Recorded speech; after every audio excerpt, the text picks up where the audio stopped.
This is a Squiz podcast. We're your shortcut to being informed. Squiz Kids! It's your daily news fix. Fun, free, fresh.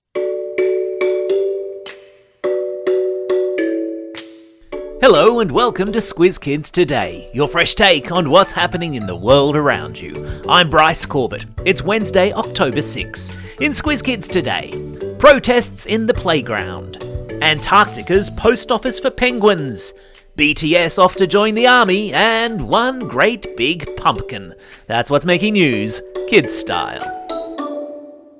The lowdown. What will you do at school today? A little bit of maths, maybe some PE, an English class perhaps. For the schoolgirls of Iran, a country in the Middle East which is currently gripped by anti-government protests, a day at school has become a chance to flex their political muscles, as thousands use the playground to protest. Why are schoolgirls in Iran angry? Well, they're part of a protest movement that is sweeping the country, where many people are angry with the government following the death of a 22-year-old woman who was being held and interrogated by police. Playgrounds, classrooms, and streets all over Iran are currently full of schoolgirls and young women removing their hijabs, or headscarves, with many burning them in protest. In Iran, women are required by law to cover their heads with a scarf. By burning the headscarf, the women say they are protesting against a government that they say has no right to tell them how to dress or how to lead their lives. In schools all over Iran, young girls are defying the strict laws and making their displeasure with their government leaders known.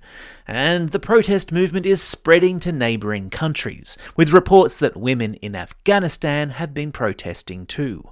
So, spare a thought as you go about your school day today, and take a moment to remind yourself how lucky we are to live where we live with the freedoms that we have.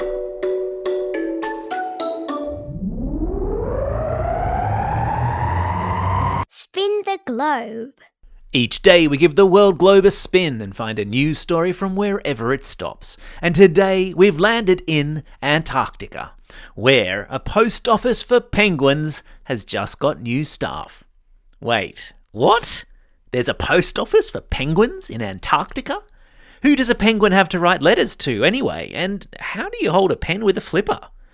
No, it's not technically a post office for penguins. It's a post office that's part of the British Antarctic Territory. And for the next 5 months, 4 women from Britain who won a competition will be living in the world's most remote post office and counting penguins while they're there. That's because, other than each other, the only other living things on Goudier Island are a colony of Gentoo penguins and the occasional crab-eater seal. But counting penguins and 23 hours of daylight are not the only attraction for this posting. The post office where the 4 women will live has neither running water nor a flushing toilet. Now, that sounds like one very cool job. Oops, there goes the dad joke alarm.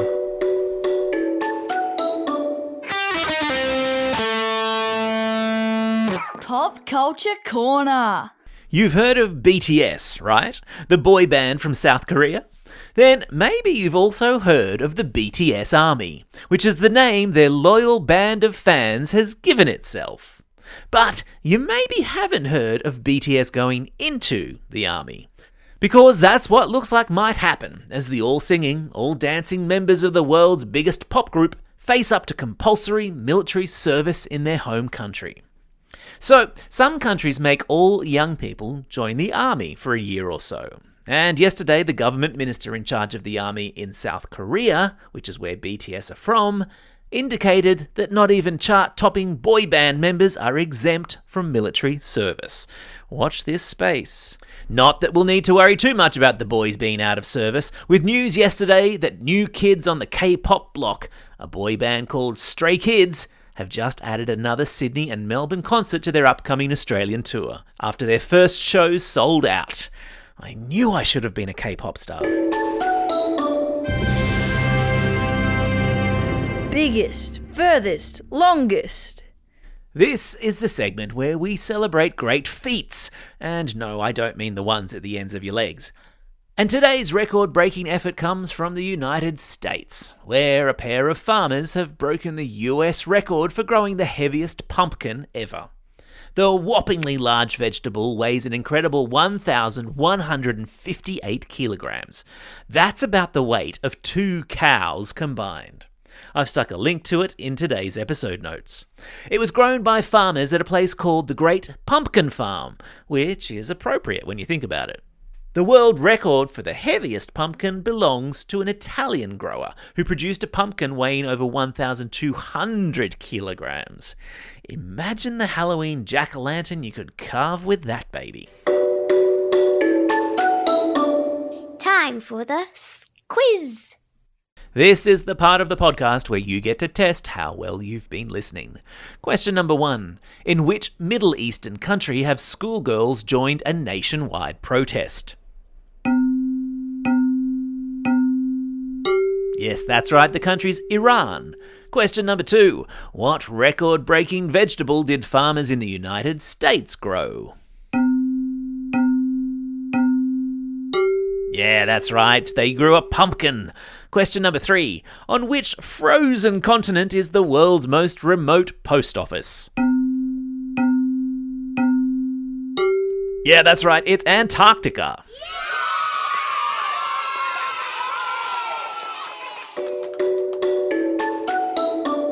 Shout-outs. It's October 6, National Badger Day in the United States, and it's also National Mad Hatter Day over there. How cool. It's also the first week back after a long school holiday break, which means getting through not only today's birthday shout-outs in this segment, but we're also continuing to check off all of those Squiz Kids who celebrated a birthday over the school holidays. And there's so many of you today that I think we're going to need the old birthday reggae tune to help us through it. Hit it! And it's a happy birthday today to Carl from Cannon Hill. And today's school holiday belated birthday shout-outs go to... Are you sitting down for this?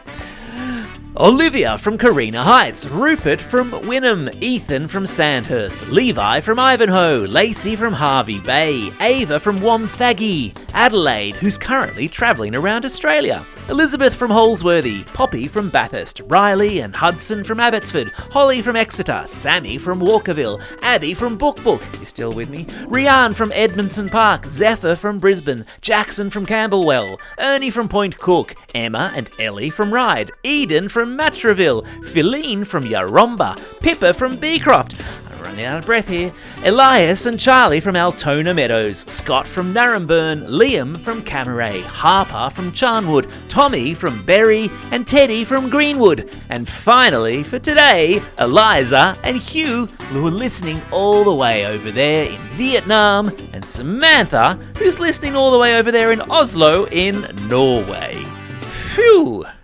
And classroom shout-outs today go to Class 6T and Mrs. Toffee at Labrador State School and Year 3 and Mr. Sproul at the Southport School.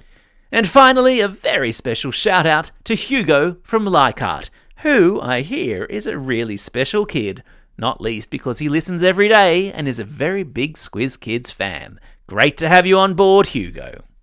Don't forget, if you've got a birthday coming up and you'll want a shout-out, or if you're after a classroom shout-out, drop us a line at squizkids@thesquiz.com.au. Well, that's all we have time for. Thanks for listening to Squiz Kids today. We'll be back again tomorrow. In the meantime, get out there and have a most excellent day. Over and out.